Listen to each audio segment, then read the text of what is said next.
So how can I make sure this is not too steep, not whatever? I can stand up on the ladder and I can put my hands out. I want the rung to be between from here to there. So when I put my hands out, I'm just about, this is the right angle. This is a 75-degree angle right here, and that's where I want to be at. If I'm like this, I'm too steep, right? If I'm out here, I'm not steep enough. And so by this here, you can see that I can climb up this ladder and it's got very good stable. Now, let's say that maybe I'm on an angle, right? I'm gonna show you that if I was on an angle like this without that ladder stabilizer, what would happen? The ladder would slide right off. Look what happens when I start climbing it now. Would that be able to do that if I was without a ladder stabilizer? No, I don't wanna climb this way. I'm just showing you this is the importance of a ladder stabilizer. A lot of people argue with me that ladder stabilizers are stupid, ladder stabilizers are dumb, but it's literally hanging on with one there, and this ain't even on nothing right now.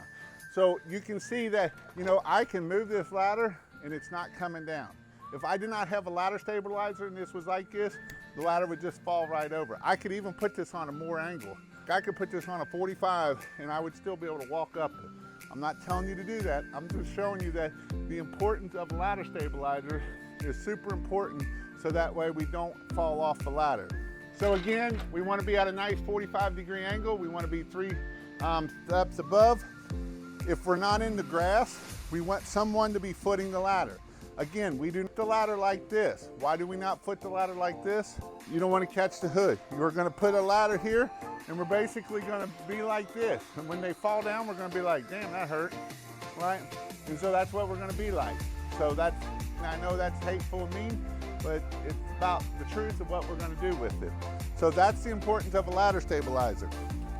And I'm not putting all these lights up. I'm just going to show you how we're going to do this here. So I'm going to start where I want to start at. Now, once I get this ladder done, I can pull it up and I can do one of two things.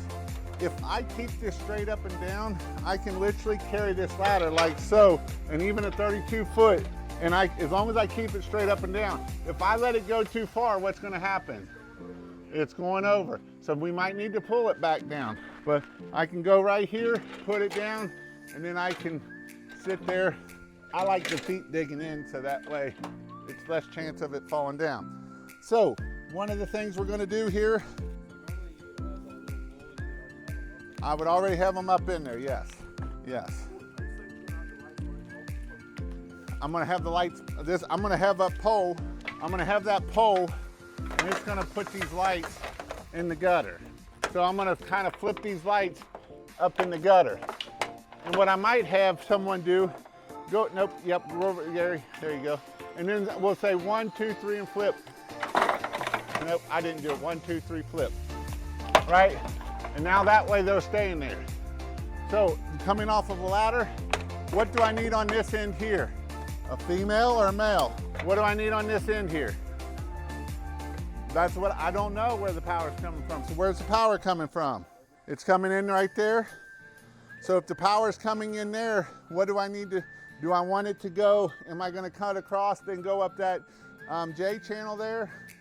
Or am I gonna come across and run across all the way around? Why not go up that way and you can't see nothing? Up and around the door. Right. Because it's never a trip hazard.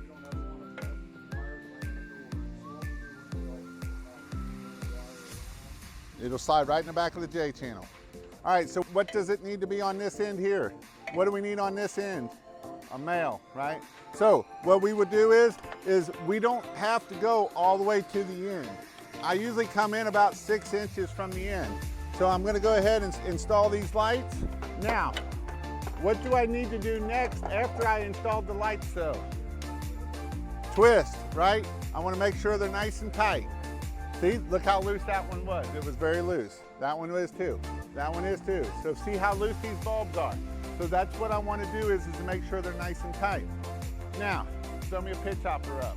When you're crossing a ladder, make sure you're hanging on, cross on. Now, a pitch hopper, these work amazing. They got 2 different angles, right? I can set it like that, it gives me a nice platform. I can do this 2 ways. One, I can sit on it and I can do it this way. If you're more comfortable to sit on the roof, what I suggest to do is you sit on the roof. I usually take this foot and put behind this foot, because what I want to do is drive all my weight into this foot and put it on here to drive it down, so that way I can come down here and keep making sure that these are nice and tight. And I want them tight. I do not want them like this. This looks like crap, right? See how that looks like crap? So I want them nice and tight, and I'm gonna just come across there and I'm gonna put them up just like so. It feels like it, yeah. So I'm gonna do that all the way across the shingle there, right? Does that make sense there? All right, so as we come all the way across, we're gonna get to this point here, right? I'm gonna put this bulb out here, and then I'm gonna start coming up the roof. So I'm gonna keep it nice and tight, and I'm gonna just slide it right underneath the shingle. They are pointing, are they not pointing up? On gutters, they point out. On roofs, they point up.